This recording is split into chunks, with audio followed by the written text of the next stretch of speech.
ورغم ان لعب مقابلات اعداديه مؤخرا مع الركراكي فلا يتسجل عليه. فإلا رجعنا نشوف من وراء الكواليس تعرف بان المنظومه والبازل والثلاث خطوط جد متساويه وتقليص المساحات هي اللي عطات هذه القوه الضاربه للمنتخب المغربي، بان الكتله فاحنا تنقول له صله التواصل التكتيكي بين اللعبه هي الحركه. فاذا لاحظتي الحركه بين اللاعبين فهي ممتازه، السيكرونيزاسيون كي تنقولوا ممتازه للغايه، بمعنى ملي ما تكونش عندهم الكره يتحركوا كمنظومه واحده تقلص المساحات وما تيخليوش الفريق الخصم وين يخلق هذا سميتو. اذا ملي تيكونوا عندك ملي تمشي بهذا الصيل وهذا اللي تبين ضد المنتخب البلجيكي، فاحنا عطينا الكره الفريق البلجيكي ولكن عرفنا كيفاش نكونوا منظمين باكثر عدد لاعبين من وراء الكره، وهذا هو اللي تعطي السر ديال المنتخب المغربي وقوته دفاعيا، لهذا لا يسجل عليه في هذا. صحيح. كابتن زيدان، يعني كيف ترى ان الحافز قدروا يمنعوا زاويه التمرير على دي برويني، ودي اصلا في الدوري الانجليزي ما بيقدروش يعملوها، انك تمنع على واحد زي دي برويني مستر اسيست العالم انك تمنع في المباراه بلجيكا زاويه التمرير. فانا شايف المنتخب المغربي نجح جدا جدا، دفاع متماسك، عندهم عمليه التغطيه في كل مكان بشكل جيد جدا، قريبين من بعض، منظمين بين الخطين خط الوسط وخط الهجوم، عاملين الثلاث خطوط بشكل كويس جدا جدا. فانا شايف ان وليد الركراكي الصراحه استخدم اداته بشكل جيد جدا، نظمهم، عارف امتى يهاجم، عارف امتى يعمل الكونتر اتاك، عارف امتى يبدا بالهجوم، عارف امتى يضغط، عارف امتى يتراجع. فانا شايف هم شكله يعني بصراحه ظهروا بشكل مميز جدا جدا جدا، وزياش عمل لهم الفارق في نص الملعب وفي ناحيه الجناح. فانا شايف المنتخب المغربي الصراحه مشرفنا جوه الملعب وخارج الملعب، وان شاء الله النهارده يفرح كل الجماهير العربيه وفي الاول الجماهير المغربيه. على ذكر حكيم زياش، كيف اثر الركراكي في شخصيه حكيم زياش؟ نحن نريد دائما اللاعبين الكبار، لاعبين اصحاب خبره، لاعبين اللي تلعبوا في اعلى مستوى، ولكن دائما تنرجعوا بان اللاعب هو انسان. فالركراكي هذه من بين الميزات اللي عنده يتعامل مع اللاعبين كاخ، فوصل لان كان ولكنه صاحب شخصيه قويه ايضا، رغم لاعب شخصيه قويه ولعب في الدوريات وكان محتاج ثقه اكثر، لان ايضا اللاعب ما لعبش اول مره الحضور ديالو في كاس العالم، وتنشوفوا الان هذا هو اللي تترجم داخل رقعه الميدان في اللاعب حاضر بالخبره ديالو ويساند اخطائه، يساند اصدقائه. فتنشوفوا الحمد لله مشات الامور الطريقه اللي نريد.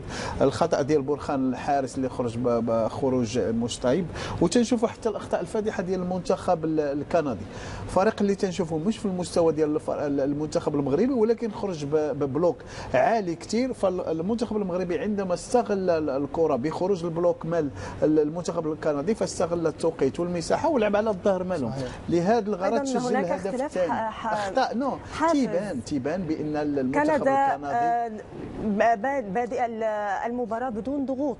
اوكي، ولكن اخويا زيدان يمكن تتلاقى معايا في نفس الفكره. اصعب المنتخب على الفريق تتعامل تلعب المنتخب اللي ما عندوش ضغوط، لان ما فيش حاجه بالنسبه له مهمه، هو نازل يلعب مباراه، نازلين يبسطوا جمهورهم، مش مطالبين اصلا باي نتيجه. حتى الاتحاد الكندي ما طلبهمش باي نتيجه. وجهان لعمله واحده، ربما كان يأخذ المنتخب الكندي هذا على سبيل الخروج بالشكل المشرف. يعني كان هذا ممكن أن يحصل. أنا شايف الشوط الأولاني يا نيرفانا إن كندا ضغط على المغرب من فوق ب5 لعيبة، وده برضو اللي عملوه في مباراة كرواتيا، وهو المدرب طمحان يعني عنده طموح ان هو يفوز، ولكن ما تعملش مع المغرب كده، ما تضغطش المغرب ب5 لعيبه من قدام وفاتح نص ملعبك وخط الظهر مكشوف. فالمغرب ده بقى ذكاء وليد الركراكي في الحته ديت، ان هو قدر يستغل المساحات الخاليه، قدر يستغل المساحات اللي خلف الظاهرين وسجلوا هدف. فانا شايف المغرب ان شاء الله نازله قويه، منتخب منظم، عندهم دفاع قوي جدا جدا جدا، نازلين بشكل مميز جدا جدا. فشايف الهدف هيفرق معاهم وخلال المباراه، وانا اظن ان شاء الله ان المغرب هيضيف اهداف غير الهدف. صحيح. المنتخب الكندي هو منتخب سريع، يعتمد في المقام الاول على السرعه، في المقابل او على الصعيد الاخر المنتخب المغربي مرهق بدنيا، هو ادى اداء عظيم وادى اقصى الجهود التي يمكن ان يقدمها. كيف يتعامل الركراكي مع هذا الامر؟ كيف يتعامل مع سرعه المنتخب الكندي؟ المنتخب الكندي طبعا اسلوب لعبه نيرفانا هو الاسلوب السريع المباشر، وعندهم طبعا لعيبه شباب كتير، عندهم قوه وسرعه مميزين جدا. فانا شايف بخبره وليد الركراكي لانه من المدربين العبقري تكتيكيا، قدر يتعامل في مباراه صحيح. بلجيكا بشكل جيد، قدر يتعامل في مباراه كرواتيا بشكل جيد، والمنتخبين دول طبعا من افضل المنتخبات في العالم. بلجيكا مصنف ثاني على العالم، كرواتيا صاحب المركز الثاني. فانا شايف وليد الركراكي شغال كويس جدا، مسيطر على نص الملعب، بيستعمل ادواته بشكل جيد جدا جدا، وبالذات زياش. ضم زياش في الفترة الأخيرة، ودي كانت إضافة كبيرة جدا للمغرب إنه يضم زياش بعد المشاكل اللي حصلت من المدرب السابق لزياش. فأنا شايف إن وليد الركراكي قدر فعلا يتعامل تكتيكيا فنيا خططيا في المباراتين السابقين. وأنا شايف برضو اللي هو نازل بشكل جيد جدا، شكل مميز، برضو مأمن دفاعاته كويسة، ما عندوش تحرر زيادة عن اللزوم، ولكن استغل الخطأ اللي حصل، فإن شاء الله يظهروا بشكل جيد.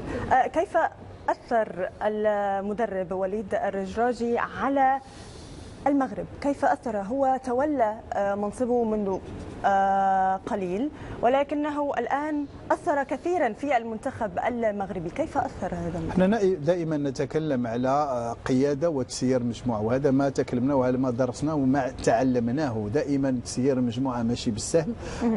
لاعبين يأتون تدربهم تعطيهم أفكار كذا، ولكن قيادة المجموعة هو أنهم يثيقوا في أفكارك وفلسفتك ويمشيوا من وراءك. زيادة خلق روح الجماعة وروح العائلة، وهذا من بين النقط اللي احنا بالعين المجرده ما تنشوفوهاش، وهذا تبين عند الركراكي. فقد وصل اللاعبين، وصل لقلب اللاعبين بسلاسه وكان واضحا معه. لهذا السبب ملي تتخلق واحد الجو اللي تنقولوا الجو جميل مهم، فتيبلور هذا الشيء في داخل رقعة الميدان، سواء في التمارين وتترجم في المقابلات الكبيرة. مش سهل باش تدرب لاعبين، وحنا تنعرفوا المزيج ديال اللاعبين المغاربه كلهم متكونين في اعلاهم في اوروبا، وتقريبا عندنا 14 لاعبين لم يزدادوا في المغرب. اذا المفهوم وثقافه اللاعبين واختلاف تربيتهم وافكارهم ماشي سهل باش اي مدرب يمشي معهم. والحمد لله هذه من الميزات اللي تميزت عند الركراكي، اللي خلق هذا الجو اللي اعطى هذه الصوره الطيبه للمنتخب المغربي. صحيح. ننتقل الان